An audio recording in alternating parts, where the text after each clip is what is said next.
Hey, it's Drybear. Since many people are now starting to hit the end game max level in Throne and Liberty, I thought I'd put together a simple progression guide to help understand how you're getting your gear from the very beginning of common all the way till the end, and even with the new content with tier 2 coming out soon. So it being a Drybear video, I put together a quick one sheet that you'll find down below in the comments and the description that you keep with you. It's a very simple layout so you understand exactly how you're using your resources and where the gear comes from. But let's start with the upgrading process, because this causes a lot of anxiety and frustration for people that don't quite understand exactly what's going on here. The basic of the game is you're going to move from common gear to green gear, which is quality, rare gear, which is blue, precious gear, which is epic level 1, and eventually you will have epic level 2, which is an upgraded version of that first level epic. You will be able to upgrade your gear along the way, and there's a couple systems that allow you to not only carry progress forward, but if you don't understand how they work, you can end up wasting a ton of resources or just falling behind. Collecting gear through quests and other means while you're leveling up, and this gear will be different quality. And while you're leveling, what you'll want to do is just get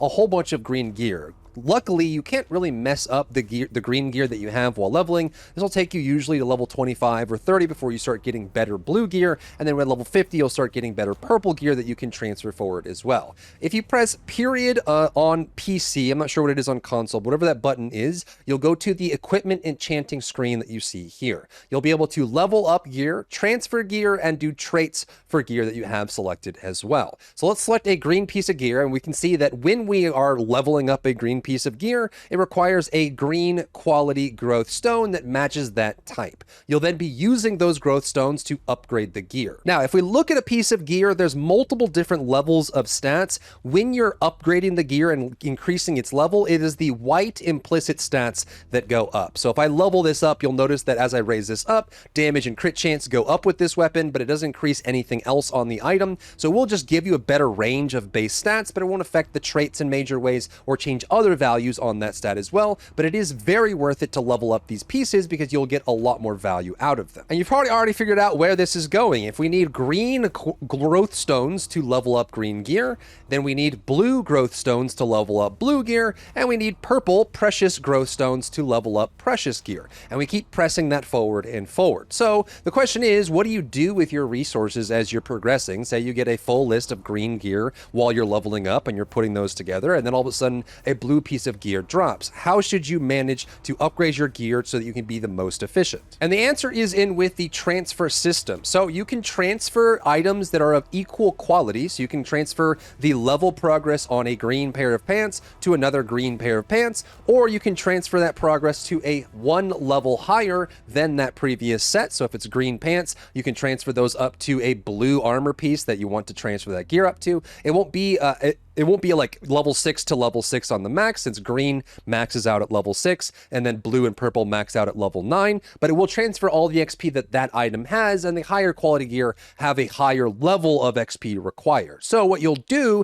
is you'll want to max out the level of an individual green piece of gear so that you can transfer that XP over to the next tier up. The reason being is that because you use green growth stones, these green growth stones here, to level that item, and then you can transfer that XP to a blue item which can't use green growth stones, you're effectively adding green growth stone XP to a blue rare quality item. And then when you max that one out, you can then transfer that item to a purple quality, an epic quality item, a precious item, and then you can then get the XP that you got from your green growth stone, from your blue growth stone, and you get to add that XP to your purple, and then you do the same thing from epic 1 to epic 2. So while you're leveling, the most important thing is that you just pick green pieces of gear, whatever their stats are. You can't really mess up. The stats are so small that they're usually quite minuscule. While leveling, I recommend people just level strength for max HP and just try to find gear that has stats that make sense to you, but it doesn't really matter all that much because 1 to 30 goes by so fast, you'll be replacing that gear pretty quickly anyways. The biggest thing is that you have a full set of green gear for every single slot in your gear list, and you want to max those out to 6,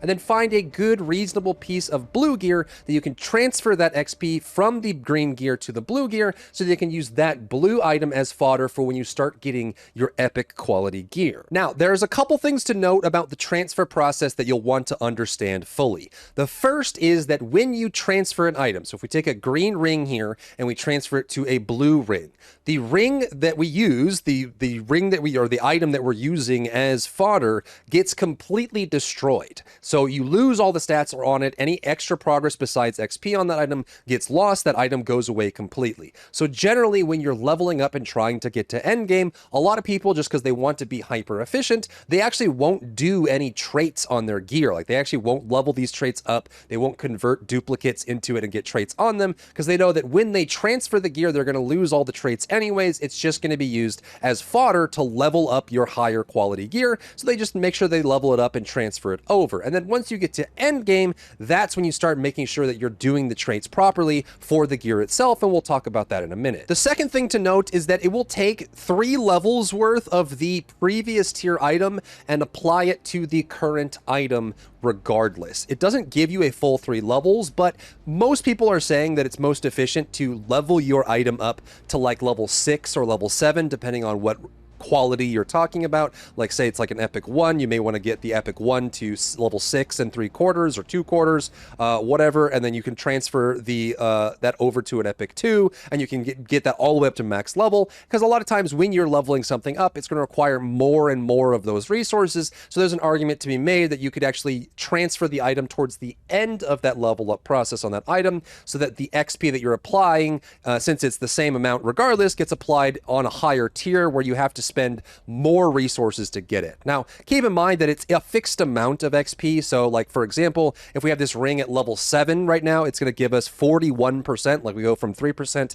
on level 7 to 44% on level 7 with this maxed out level 6 ring. But if I level this up to 8 real quick, we'll notice that the amount of XP inside of level 8 that we get from this, if we were to transfer, goes down, right? So it was 41% before, we're going to have 37% here. So I think it's like, if the item has no XP on it, it like gives you enough for level 1, 2, 3, so it gets you to level 3, then it goes down to like 75% at level 4, 55% at level 5, 45% at level 6, 41, 37. It keeps going lower and lower, but again, as you level up, leveling these starts costing more and more of these resources, which means you do get some return there. So generally, if you want to be super efficient with your gear progression, don't add any traits on any green or blue gear until you get to purple, and try to transfer an item towards the end of the process so that you can get more value out of the items you have. But I'm not entirely convinced yet that it's going to be a massive difference, but it is something to keep in mind that that is there, and there is some value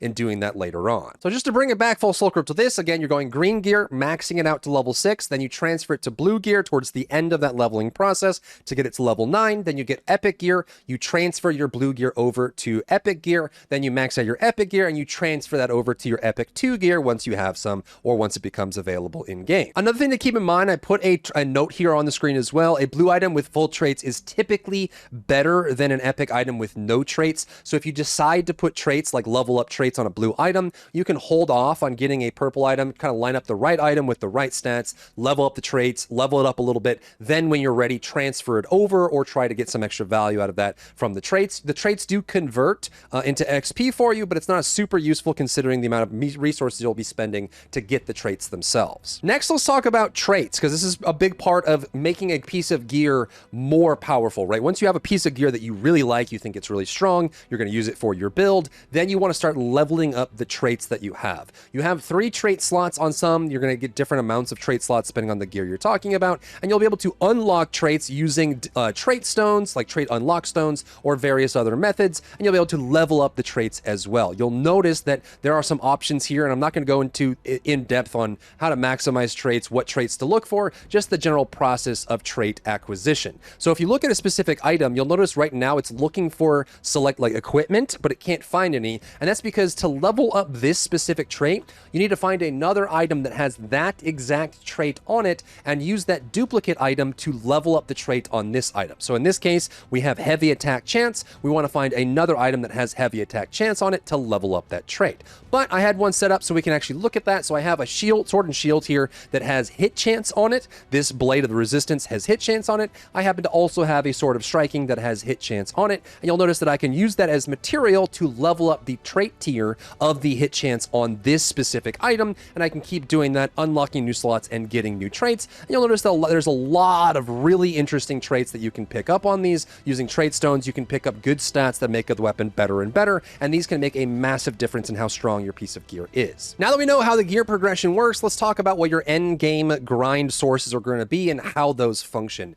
Your first source of gear is going to be from random drops or random loot boxes that you get from various different activities. The first one that you'll be encountering quite a lot is the Precious Blessing Pouch. You can actually buy these from the Ornate Coin Shop, which is the soft currency in game you'll farm just by playing the game, and inside of these you will get a chance at getting a blue or purple piece of gear. These are heroic items. They're not the best in the game, but allows you to gear out quite quickly, as you can buy a lot of these from the shop, but you'll also be able to get these from contracts. So once you have the whole map explored and you're towards the end game with the level 50 stuff, what you'll want to do is you want to go to some of the level 50 areas, go to their contract manager and refresh your contracts until you find one that gives you one of those pouches. So you'll notice here these are all level 50 contracts that I have inside of Watcher's Post, but none of them have the item that I'm looking for. So what you can do is you can accept one of these contracts and then you can refresh, and you'll keep refreshing until you get it. If you have too many like I do here, you'll have to complete some and come back. But as you refresh, like the best thing to do here is if you don't see any of those dimensional, those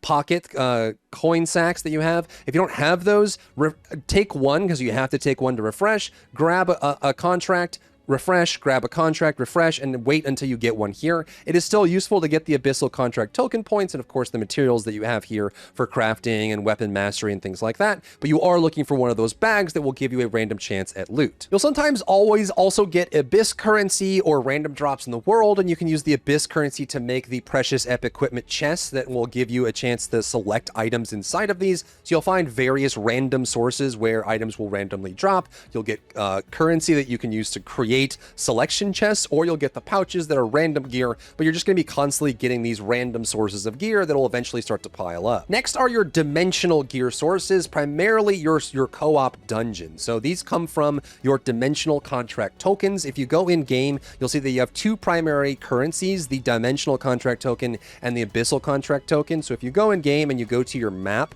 you'll notice that these are at the top here. You have abyssal contract tokens and dimensional contract tokens. Dimensional contract tokens refresh every 24 hours. It is a daily currency that you'll build up, and you'll have a maximum storage of 4,500. So if you have 4,500 dimensional contract tokens, you want to hurry up and spend those so you're not wasting any that come in every single day. These are spent on the co-op dungeons. So if you go to co-op dungeons, you'll notice that these are required in order to loot the chest at the end of the dungeon. So all of these dungeons drop great gear, even the lower level ones. What some people do, because it doesn't take too long to get level 50, is you can save all of your dimensional contract tokens from low level until you hit 50. Then you can quickly get to 1600 gear score and start doing these farms for these purple gear drops and all of that. So this is going to be a major source of consistent farm for you. Every single day you'll refresh some of your dimensional contract tokens. Then you want to go group up and do the hard mode dungeons that will drop blue gear, very valuable resources, a chance at purple gear, and you'll also get a pity system, which is the soul shard. So from each of these sources, depending on which dungeon you're clearing or which activity you're doing, you will get dimension soul shards from that activity. And you'll notice that some of the best items that come from the crafting system require these dimensional essences, which are crafted from the dimensional soul shards. So if you come down to the crafting menu and you find these dimensional essences, you'll notice that as you do dungeons, like if you do the Death's Abyss, you'll get Carnix. If you do like all the hard mode dungeons, you'll get these soul shards. Then you can craft Salvation Essence on the current tier, and that'll allow you to craft more of these very good weapons. So it's basically a pity system. Inside of the dimensional dungeons, you'll get a chance at good drops every time you spend your dimensional contract tokens, and you'll also get these pity items, the soul shards, which you'll be able to convert into gear as well if you happen to go long periods of time without getting the specific item that you're looking for. The other currency is abyssal contract tokens. This is the gray currency, and this is going to come from open world dungeons. So all these open world dungeons you'll notice are these here. The one that's being played the most right now is Shadowed Crypt because it's the most recently unlocked through milestones. But as we unlock more and more of these open world dungeons, they have this little like dungeon mausoleum icon on it. When you step inside of these, they will have different levels to them and you'll be able to delve down into them. These are open world dungeons where you'll have to like kind of explore. There'll be other people there and you're farming.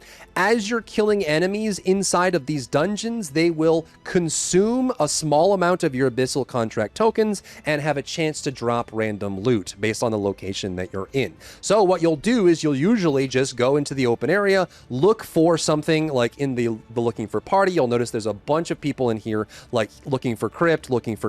Join parties through that, spend all your Dimensional Contract tokens for the day, and see if you can get some good drops. It can drop blues, it can drop purples, it drops a bunch of crafting materials. So you want to be making sure that every single day you're going in and you're spending your Dimensional Contract tokens by completing the co-op hard mode dungeons, and also spending your Abyssal Contract tokens by doing the open world dungeons either solo or in a group. The last two sources are going to be more group-based activities or long-term activities. The first one is weekly missions, which you will unlock at end game. So if you go in game and you go to escape, you'll notice we have this weekly mission here thing. It's kind of like a vault in WoW, but basically you complete these activities in each category, and then when it rolls over, you'll have a chance at getting loot every single week, which is super useful. So if you want the most chances at loot, you'll want to be able to complete as many of these as possible, so you can start getting loot every single week that might be able to help you in your gearing process. So before the week rolls over, you can see the timer in the top on the side here based on last week and this week. Make sure you complete as many of these as you can so you can actually unlock these and get a chance at loot the following week. And lastly is something that's going to be very RNG, and that is going to be events and guild activities. There's going to be a bunch of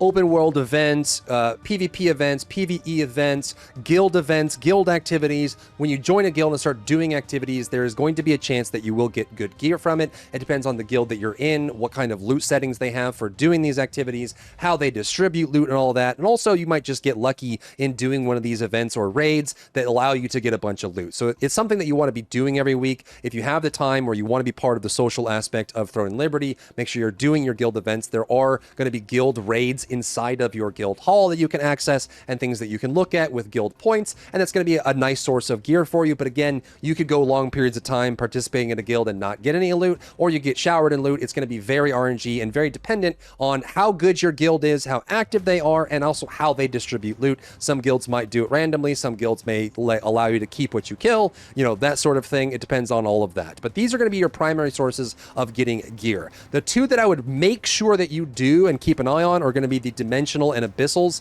Make sure you're doing your end game dungeons. Make sure you're doing your Abyssals in the open world dungeons. They don't take very long. You can just join a group for Crypt or whatever the current location is for the open world, spend all your contract tokens and get loot that way. And then also make sure you do your weekly missions every week because you get a good amount from that. And generally when you're doing the like the resistance contracts or the general contracts, try to get these random sources of loot because sometimes you might get lucky and get something really good, or even if you don't, you might be able to sell it or consume it or get some kind of value out of it depending on what drops. But the three in the middle are going to be your main source of gear as you're getting to end game and pushing forward. So that's what I got for progression. Hopefully that makes things clearer for you and is a lot easier to understand. And let me know if there's anything else you would like for me to cover in the future. If you found value in today's video, leave a like down below, leave a comment for the algorithm to help this video get seen by more people. And don't forget to check out my other channels for other content and other stuff and other things.